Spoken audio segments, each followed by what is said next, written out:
오늘 하나님의 말씀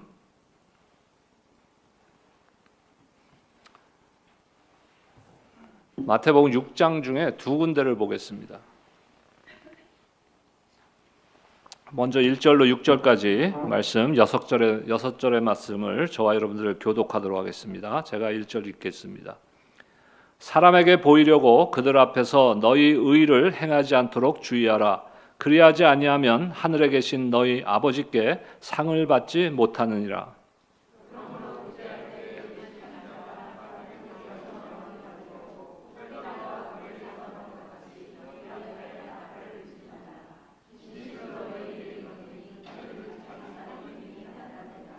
너는 구제할 때 오른손이 하는 것을 왼손이 모르게 하여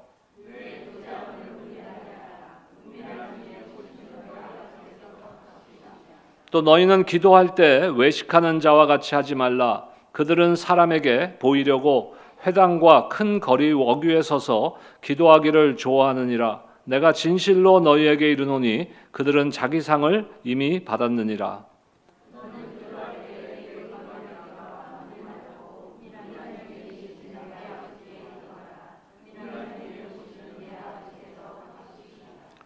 자, 16절로 21절까지도 함께 교독하겠습니다. 제가 16절 말씀 읽겠습니다. 금식할 때 너희는 외식하는 자들과 같이 슬픈 기색을 내지 말라. 저희는 금식하는 것을 사람에게 보이려고 얼굴을 흉하게 하느니라. 내가 진실로 너희에게 이르노니 저희는 자기 상을 이미 받았느니라.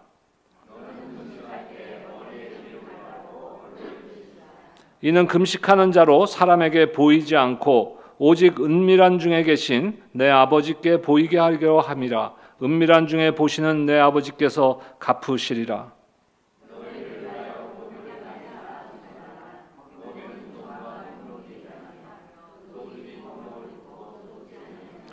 오직 너희를 위하여 보물을 하늘에 쌓아두라. 거기는 좀이나 동록이 해하지 못하며 도둑이 구멍을 뚫지도 못하고 도둑질도 못하느니라. 내 보물이 있는 그곳에는 내 마음도 있느니라.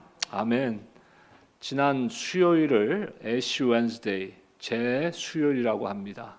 그래서 사순절의 시작입니다. 사순절은 40일의 기간을 의미하는데 그 중에는 주일을 제외합니다. 그러니까 주일까지 포함하면은 40일이 넘죠.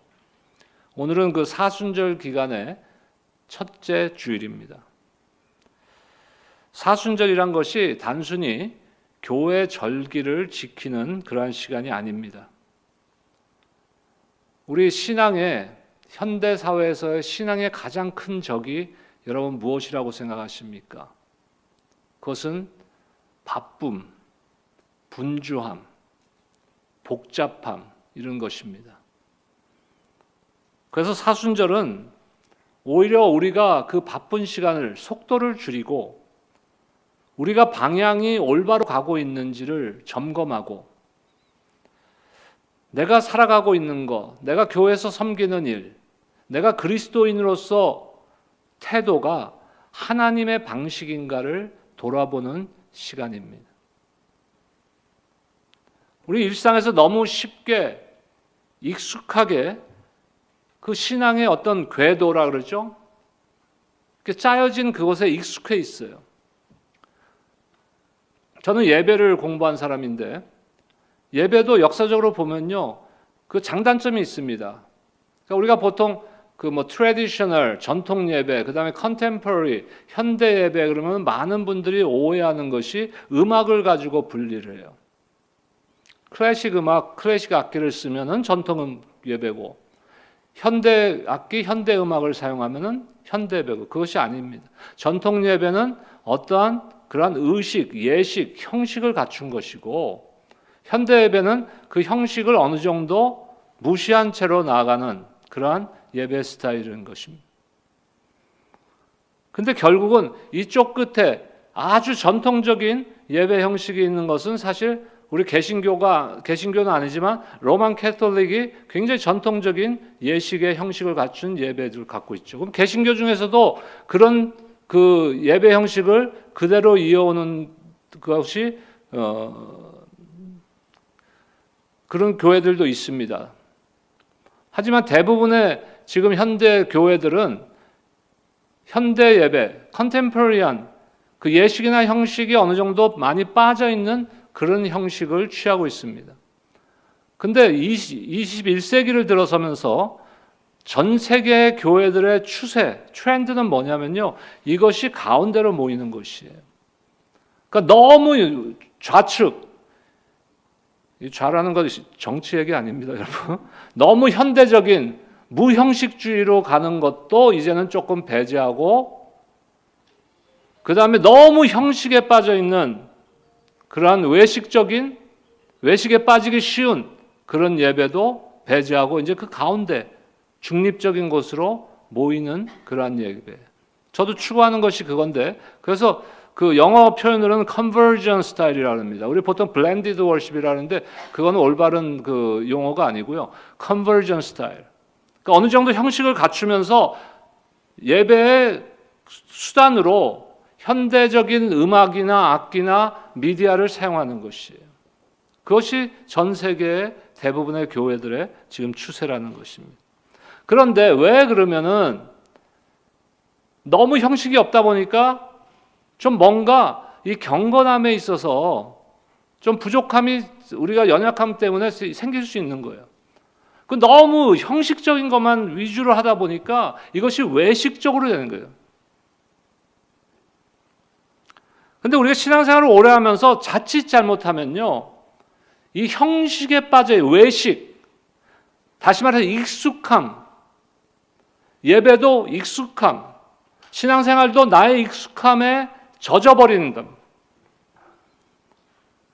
그러다 보니까 예배는 드리고 있지만 마음은 여전히 세상 가운데 살던 것과 같이 분주하고, 기도는 하고 있지만 내가 그냥 원하는 걸 하나님 앞에 그냥 떠들기만 하지 우리 내면은 멈춰 있질 않고, 신앙생활을 하고 있지만 정작 하나님 앞에 서서 하나님을 만나는 느낌은, 그런 경험은 점점 없어지는 거예요.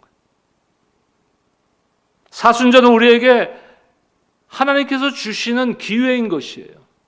멈춤의 기회, 거룩한 브레이크, 멈춰 서야 되는, 때로는 우리가 멈춰 서야 되는, 멈추게 하시고 돌아보게 하시고 그 가운데 하나님을 대면하게 하시고 우리가 다시 숨쉬게 하시는, 영적으로 숨쉬게 하시는 시간이 바로 사순절입니다. 그런 의미에서 사순절은 하나님이 우리에게 주시는 선물과 같은 것이에요.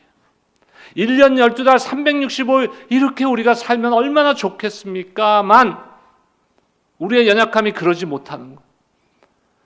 그렇다면 우리가 이 40일간 40 며칠간의 주일을 포함한 이 기간만이라도, 부활절 이전의 이 기간만이라도 우리가 우리의 신앙과 우리의 삶을 주님 앞에 서서 재조명하는 것이 얼마나 좋은 기회예요.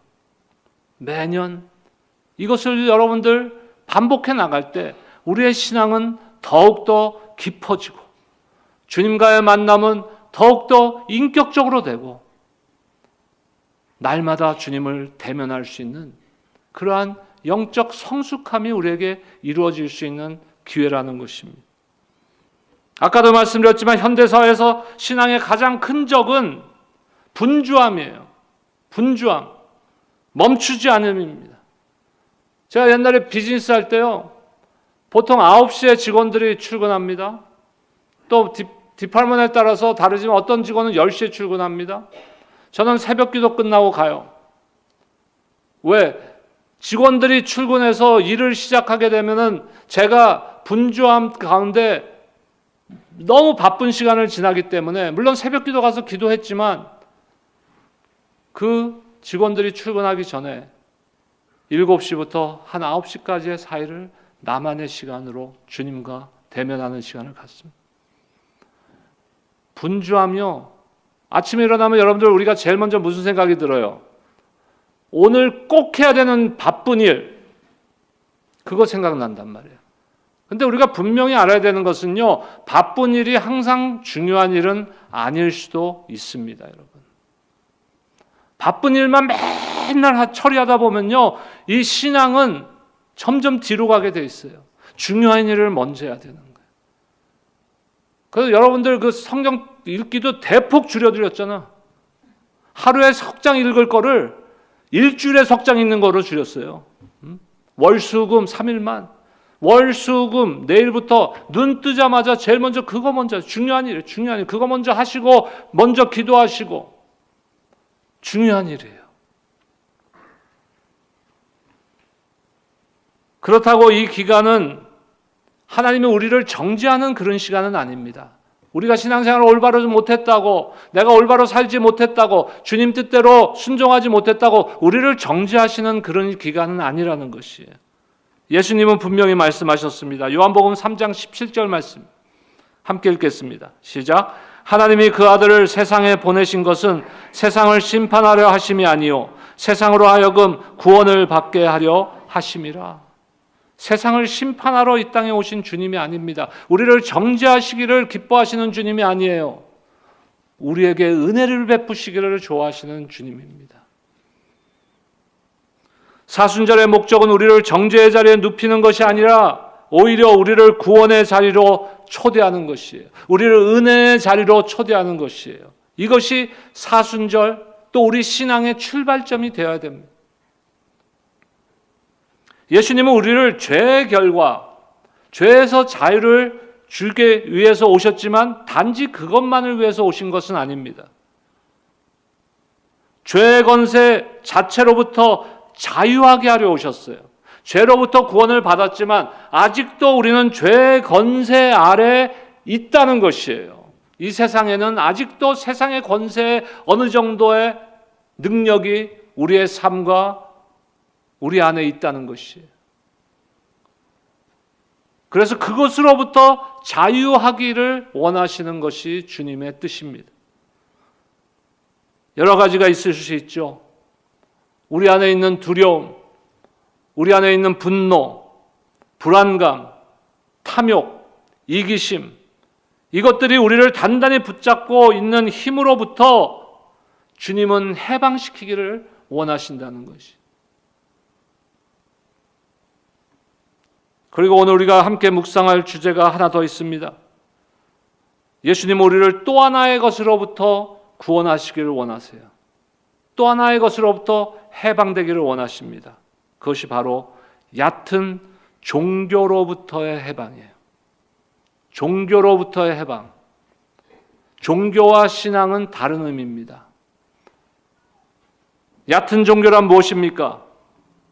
말은 많고 규칙은 넘치지만 정작 우리 마음 깊은 곳에 변화가 없는 신앙. 겉은 경건해 보이지만 속은 텅 빈 신앙. 예배는 빠지지 않고 성경도 읽고 헌금도 하고 하지만 삶의 방식은 전혀 달라지지 않는 신앙. 그것이 얕은 종교예요. 하나님은 우리가 그런 얕은 종교에서 벗어나서 용기 있고 우리 자신을 내어줄 수 있는 사랑의 삶으로 나아가기를 원하십니다. 얕은 종교로는 결코 용기가 있을 수가 없어요. 자기를 내어줄 수도 없습니다. 희생하지 않습니다. 얕은 종교는 언제나 자기중심적이고 또한 두려움에 기반합니다. 오늘 우리는 예수님의 가장 귀중한 가르침 중에 하나의 메시지를 받는 것이에요. 세 가지의 교훈을 여러분들과 나누기를 원합니다. 이것은 어쩌면 세 가지의 영적 훈련인 것이에요. 첫 번째는 드리는 삶입니다. 드리는 삶. 근데 그것도 오늘 말씀해 보면 뭐예요? 은밀한 나눔. 마태복음 6장 산상수훈 한가운데서 세 가지의 영적 훈련을 말씀하시는데 첫 번째가 구제, 즉 드리는 삶, 나눔의 삶을 말씀하고 있습니다. 오늘 본문의 3절과 4절 말씀 보겠습니다. 함께 읽겠습니다. 시작. 너는 구제할 때 오른손이 하는 것을 왼손이 모르게 하여 내 구제함을 은밀하게 하라. 은밀한 중에 보시는 너의 아버지가 갚으시리라. 구제를 하려거든 그랬어요? 만약에 구제를 할 거면 이렇게 말씀하셨습니까? 아니요. 그렇게 말씀하지 않았어요. 구제할 때에 구제를 하려면 하고 구제할 때랑은 무엇의 차이예요? 구제하려면은 만약에 if 구제할 때는 이것은 당연한 것으로 여기고 말씀하시는 거예요. 구제하는 것이 우리 크리스찬의 삶으로서는 당연한 것이라는 것을 전제하에 말씀하고 있는 것이에요. 만약이 아닙니다. 해도 되고 안 해도 되는 것이 아니에요. 그러니까 하나님의 말씀을 우리가 받을 때, 읽을 때 어떤 형식으로 말씀하고 있는지가 천지 차이의 의미를 우리에게 줄 수 있는 것이에요.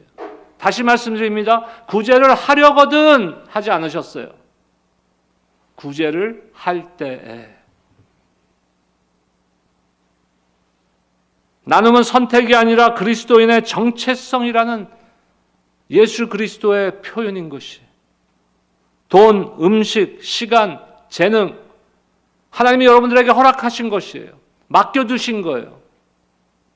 그 무엇이든 하나님이 여러분들에게 맡겨두신 것이 있다면 그것을 나누는 것이 그리스도인으로서의 정체성이며 참된 모습입니다. 왜 그렇다면 나누는 거, 이것이 왜 이렇게 중요한 것일까요? 우리 크리스찬들이. 하나님이 주시는 분이시기 때문에, 하나님이 나누시는 분이시기 때문에 우리는 그분의 성품을 닮아가야 되는 거예요. 요한복음 3장 16절에 보니까 하나님이 이 세상을 이처럼 사랑하사 누구를 주셨어요? 독생자를 주셨으니. 예수 그리스도가 이 땅에 오셨습니다. 이렇게 표현하지 않았어요. 하나님이 우리를 사랑하사 독생자 예수 그리스도를 우리에게 주셨으니 라고 표현하고 있는 거예요. 주셨다는 거예요. 누가복음 12장 32절 보겠습니다. 함께 읽겠습니다. 시작. 적은 무리여 무서워 말라. 너희 아버지께서 그 나라를 너희에게 주시기를 기뻐하시느니라. 하나님께서 아버지의 나라, 하나님의 나라를 우리에게 주시기를 기뻐하신다는 것이에요.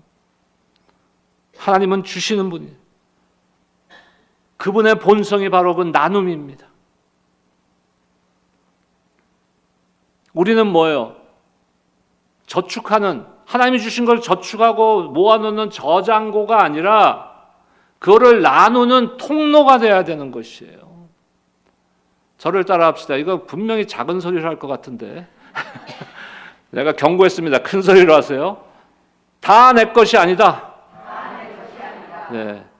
이 의미가 두 가지가 있어요. 이 말에는 다 중에는 일부는 내 것이 아니다라는 의미가 있고, 또 다른 의미는 전부 다 내 것이 아니다라는. 근데 어느 의미일까요? 전부 다. 누구 거예요, 그러면? 하나님 거예요. 하나님 우리에게 맡겨두신. 그래서 청직이, 스튜어드십이라는 그 말이 우리에게는 딱 맞는 말이에요. 하나님의 맡겨주신 것을 지키는 자들이에요. 하나님의 나라를 위하여, 하나님의 영광을 위하여. 우리의 삶에 넘치는 것이 있습니까?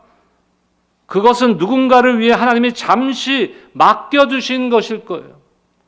저장고가 아니라 맡겨주셔서 통로가 되라는 거예요. 축복의 통로, 은혜의 통로가 되라고 우리에게 맡겨두신 것입니다. 얼마나 이거 훌륭한 특권을 우리가 갖고 있어요. 하나님의 것을 사람들에게 줄 수 있는 특권. 여러분 특권이라고 생각하지 않아요? 그거를? 내 거를 주려니까는 특권이 아니죠. 하나님의 것을 주는 것이니까 특권인 것이에요. 그것이. 그런데 예수님께서는 그 가운데도 어떻게 말씀하십니까? 은밀하게 나누라고 합니다. 나팔 불고 떠들지 말라는 거예요. 남들한테 보이려고 하지 말라는 것이에요. 남들에게 인정받기 위해서 나누기 시작하면요, 뭐예요? 내 안에 내가 너무 커서. 하덕규 목사님이 예수 만나기 전에 부른 노래 있죠. 가시나무인가요? 내 안에 내가 너무나 커서. 남들한테 보이려고 자꾸 하다 보면요, 외식하게 되고, 그러면 내 자아가 자꾸 커지는 거예요. 하지만 은밀하게 나눌 때 내 자아는 약해지고 그 자리에 무엇이 자랍니까? 주님이 우리를 위해서 내어주신 그 사랑이 자라게 돼 있는 거예요. SNS, 페이스북, 인스타그램, 많이 하는 분 틱톡, 여러분들 듣도 보도 못한 것들도 있겠지만, 그거 많이 하시는 분들이 있어요. 저도 페이스북 친구가 한 5천 명 되는데, 진짜 친구는 몇 없어요. 그 중에. 진짜 내가 퍼스널리 친구는 몇 안 돼. 근데 내가 잘 안 올리거든요. 근데 어쩌다 이제 하나 올려. 그러면 관심이 가요. 무슨 관심이 가냐면 누가 좋아요를 눌렀지? 야, 내 친구가 5천 명이나 되는데 좋아요가 20명밖에 안 돼? 얘네들 다 뭐 하는 애들이야 지금. 이거가 되는 거야 자꾸. 그 SNS에 올리고 싶고 또 좋아요도 받고 싶고 덤스업도 좀 받고 싶고 그런 마음이 우리의 인간의 연약함 가운데 생겨요. 자연스러운 본성이에요. 예수님이 그걸 정죄하시는 거 아니에요.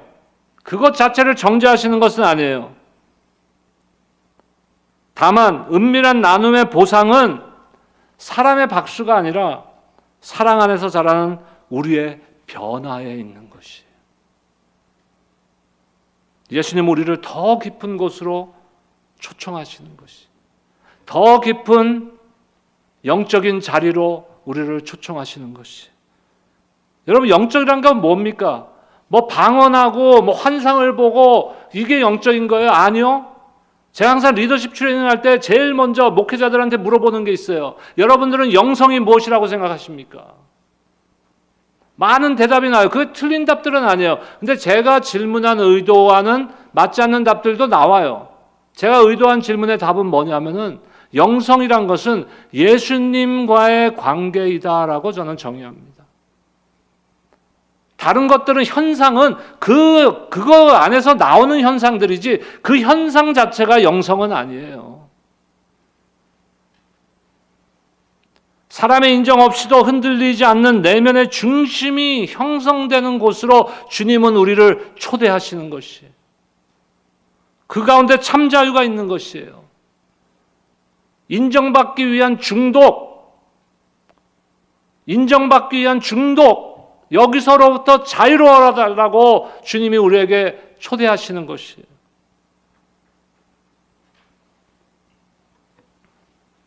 그리고 우리가 은밀한 가운데 나눌 때 그것을 받는 사람은 누구로부터 받는 것을 경험하게 될까요? 물론 내가 베풀 때 나한테 감사한 마음도 있겠지만 그 가운데 성령이 역사하셔갖고 이건 하나님이 이분을 통해서 나를 도와주시는 것이구나 하는 경험을 하게 되는 것이. 하나님의 사랑이 우리라는 통로를 통해 다른 사람에게 흘러가는 것입니다. 우리는 통로예요, 통로. 두 번째 영적 훈련은 기도입니다. 첫 번째는 뭐예요? 베푸는 거, 구제였어요. 두 번째는 기도입니다. 아버지 앞에 나가는 것입니다.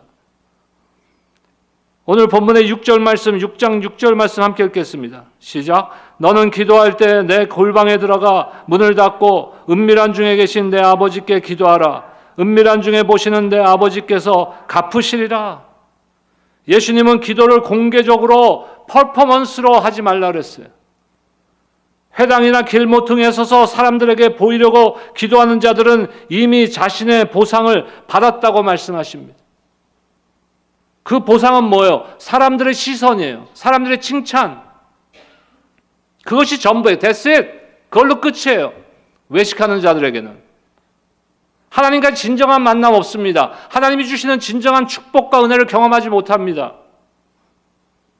그래서 오늘 말씀에 뭐라 그래요? 진정한 기도는 골방에서 이루어진다고 말씀하고 있는 거예요. 목사님, 우리 집 방이 하나밖에 없어서 골방이 없는데요. 골방은 주님을 만날 수 있는 그 어떤 시간, 내가 정해놓은 그 어떤 시간, 어떤 공간도 여러분들의 골방이 될 수 있는 것이에요. 아무도 보지 않는 곳에서 아무런 방해도 받지 않고 오직 아버지 앞에 나아가는 것이. 이 사순절 기간 동안 매일 하나님 앞에 나오는 시간을 여러분들 가지시기를 축복합니다. 거창하게 시작하지 않아도 돼요.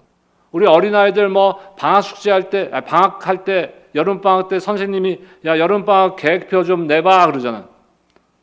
그러면 이 애들은 어떻게 내요? 하루에 공부 뭐 방학 숙제 뭐 이런 게 막 10시간 들어가 10시간. 실제로 행합니까? 그렇게? 실천하면 못 하잖아요. 그러니까 거창하게 시작하지 않아도 돼요. 우리도. 골방 기도를 지금 안 하고 있는 수년 이상 아니면 평생을 해보지 않았는데 갑자기 야 나 그러면 목사님 오늘 말씀을 통해서 은혜 받았으니까 내일부터 내가 2시간 골방 기도 할렐루야 하루 하실까요? 뭐 하실 수도 있겠죠. 처음에는요 5분이라도 시작하세요. 5분이라도. 하루 24시간 중에 5분이에요. 1시간 중에 5분도 아니에요. 하루 24시간 중에 단 5분. 하나님은 우리에게 다 주셨는데 우리는 그 24시간 중에 단 5분을 못 드립니까? 주님과 교제하며. 그리고 이 5분으로 시작한 기도가 점점 더 깊어지고 점점 더 시간도 길어질 수 있어요. 근데 시간 길어지는 게 여러분들의 목표가 되어서는 안 돼요. 중요한 건 일단 시작하세요. 그리고 기도할 때 꼭 기억해야 되는 것이 있습니다. 첫째, 여러분은 심판자가 아닌 정죄하는 분이 아닌 나를 사랑하는 하나님 앞에 나아가는 것을 기억하셔야 돼요. 이것이 기도의 출발점입니다. 두 번째, 마음에 있는 것 정직하게 다 토해내세요. 여러분들이 어려움이 있습니까? 고난이 있습니까? 불평이 있습니까? 하나님 앞에 정직함으로 토해내세요. 걱정, 두려움, 감사, 고백, 기쁨 무엇이든지 괜찮습니다. 하나님은 우리의 진심을 원하십니다. 시편을 보면 다윗은 하나님 앞에 때로는 분노도 쏟아내고 절망도 고백했습니다. 그것이 진정한 것이에요. 감추면 안 돼요. 그리고 세 번째 중요한 것이 그냥 하나님 앞에 막 쏟아붓지만 마시고 잠잠한 가운데 하나님의 뜻을 들어보시기 바랍니다. 기도는 절대로 일방통행이 아니에요. 우리도 말하지만 하나님도 우리에게 기도를 통해서 말씀하십니다. 조용히 앉아 하나님의 음성에 귀를 기울이는 연습을 해보시기 바라요. 어떤 때는 하나님의 말씀이 성경 말씀이 떠오를 때도 있어요. 어떤 때는 내 안에 평안이 임할 때도 있습니다. 어떤 때는 무언가를 해야 한다는 확신이 설 때도 있습니다. 그것이 하나님이 우리에게 말씀하시는 방식이에요. 진짜 음성으로 말하는 것은 보편적인 방법이 아닙니다. 구약 시대에는 하나님이 직접 나타나셨고 하나님이 직접 말씀하셨어요. 하지만 이 시대 예수 그리스도 이후에는 예수님만이 유일한 중보자이시기 때문에 우리에게 그렇게 직접 나타나시지 않으십니다. 보편적인 것이 아니에요. 그것은. 그리고 또 기도는 우리를 변화시킵니다. 기도 안에서 우리는 하나님의 눈으로 세상을 보게 됩니다. 여러분 이번 금요일부터 5주 동안 한번 시작을 해보세요. 교회에 나와서 함께 찬양과 경배와 그 가운데 임하는 하나님의 임재를 통해서 기도의 자리로 나아가 보세요. 은혜를 경험해 보시라는 거예요. 세 번째 영적 훈련은 금식입니다. 금식은 내려놓음의 은혜인 것이에요. 내려놓음의 은혜. 마태복음 오늘 본문의 16절 말씀 함께 보겠습니다. 함께 읽겠습니다. 시작. 너희는 금식할 때 외식하는 자들과 같이 슬픈 기색을 보이지 말라. 저희는 금식하는 것을 사람에게 보이려고 얼굴을 흉하게 하느니라.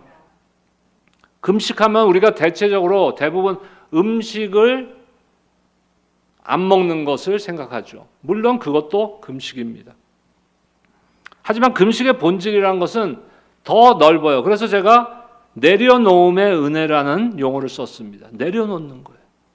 여러분들 가운데 내려놓을 게 있습니까? 내려놓으세요. 아까 제가 SNS 얘기했죠? 사순절 동안 한번 SNS를 내려놓아 보세요. 이거 중독된 분들은 이제 까무라치려고 그럴 거예요. 유튜브, 권사님들 유튜브 눈을 안 맞추네 다.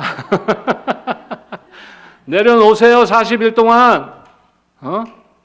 뭐 이명웅이고 뭐 송가인이고 내려놓으세요. 40일만. 그 다음에 더 내려놓을 수도 있어요. 40일이 지났을 때는 이게 내려놓으니까 이렇게 좋구나. 오래전에 제가 자이언파크를 갔는데요. 유타에. 그 안에 라지에서 이틀을 잤어요. 우리 아이들이 꼬마 때 아주 오래전에. 근데 요즘은 뭐 변했을지 모르지만 그때는 뭐 핸드폰도 없을 때고, 근데 그 안에 그 라지에 방에 전화가 없고 TV가 없어요. 그리고 식당이 하나 있어, 딱 그 안에. 그리고 식당을 내가 원하는 시간에 가는 것이 아니라 그 사람들이 정해준 시간에 가야 돼. 테이블이 어베일러블 할 때. 처음에는 뭐 전화도 없지, TV도 없지. 하루 이틀은 완전히 첫날 자고 둘째 날 점심 때까지는 완전히 이게 막 정신이 없더라고요. 뭘 해야 될지 모르겠는. 근데 둘째 날 오후부터 내 안에 참된 평안함이 오는 거야. 편안함이. 전화 소리 안 들어도 돼. 누가 나한테 뭐 연락할 거 걱정 안 해도 돼. 아무도 못 해 나한테. 세상에 무엇이 돌아가고 있는지 뭐 신경 안 써도 돼. TV가 없으니까. 내려놓는 거예요. 금식이란 내려놓는 것입니다. 우리를 하나님으로부터 멀어지게 하는 것들, 혹은 우리를 우리 자신의 가장 좋은 모습으로부터 멀어지게 하는 것들을 내려놓는 것입니다. 물론 음식을 금식하는 것도 좋죠. 다른 것들도 많은 금식할 수 있어요. 스마트폰, SNS, 유튜브, 넷플릭스, 알코올, 불필요한 쇼핑, 아마존 앱을 지워버리세요. 여러분 전화기에서. 이거 싼데?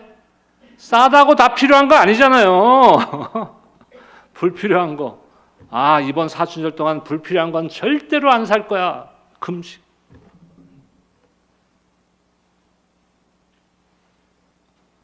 하나님이 원하시는 금식은요, 단순히 무언가를 안 먹는 것이 아니라 억압받는 자를 자유롭게 하고 굶주린 자를 먹이고 나그네를 집에 들이는 것이라고 성경은 말씀하십니다. 진정한 금식은 결국 다른 사람을 향해서 나 자신을 내어주는 것이라는 것이에요. 우리 안에 집착을 약하게 하고 비어진 자리에 하나님이 채우도록 하는 거예요. 여러분, 밥을 한 끼 굶는다고 그게 금식입니까? 반드시? 금식이지. 금식하면서 그 시간에 뭘 해야 돼요? 내 자신을 비우고 그 빈자리에 하나님을 채워야 되는 거예요. 그것이 진정한 금식입니다. 오늘 우리 세 가지 영적 훈련을 살펴봤어요. 구제, 기도, 금식. 이 세 가지를 이번 사순절 40일 동안 한번 실천해 보시기 바랍니다. 그런데 가장 중요한 것을 기억하셔야 돼요. 이 훈련들의 목표는 내가 했구나, 이것도 했어 이렇게 체크리스트를 채우는 것이 아니라 예수님이 경계하신 얕은 종교에서 벗어나자는 거예요. 규칙을 지켰다는 안도감, 남보다 더 경건하다는 자기만족, 그것이 전부라면은 하나님으로부터 아무런 보상이 없다고 예수님은 말씀하셨어요. 이 모든 훈련의 단 한 가지 목표는 자기 자신을 내어주는 사랑 안에서 자라나는 것입니다. 왜 그것이 목표입니까? 하나님의 본질이 사랑이시기 때문에. 예수님이 주신 가장 큰 두 계명이 하나님 사랑과 이웃 사랑이기 때문에 사순절 40일 동안 무언가 하나를 성장시킨다면 그것이 바로 우리 자신을 내어줄 수 있는 그리스도를 닮아가는 사랑이 되어야 될 줄로 믿습니다. 하나님은 우리를 정죄하러 독생자를 보내지 않으셨어요. 구원하러 보내셨습니다. 이번 사순절이 형식적인 절기가 되지 않기를 기도합니다. 진정한 내면의 변화가 일어나는 여러분들의 삶이 되시기를 축복합니다. 예수님은 우리를 얕은 종교에서 벗어나기 위해서 이곳에 오셨습니다. 오늘 예수님의 사랑을 받으시고 사순절이 우리의 마음과 삶을 새롭게 하는 시간이 되기를 간절히 소망합니다. 시편 51편 10절 말씀 함께 선포하고 말씀을 맺겠습니다. 함께 읽겠습니다. 시작. 하나님이여 내 속에 정한 마음을 창조하시고 내 안에 정직한 영을 새롭게 하소서. 이 말씀이 여러분의 삶 가운데 역사하는 이번 사순절이 되시기를 주의 이름으로 축원합니다. 이 시간에 함께 합심해서 한번 기도하기를 원합니다. 오늘 말씀을 기억하면서 구제와 기도와 또 내려놓는 금식, 이것이 형식적인 것이 아니라 얕은 종교적인 행동이 아니라 영적인 그러한 섬김과 기도와 또한 내려놓는 금식이 될 수 있도록 그 예수님의 사랑을 담그는 그러한 사순절이 될 수 있도록 우리의 삶을 다스려 달라고 인도해 달라고 함께 기도로 나가겠습니다. 기도합니다.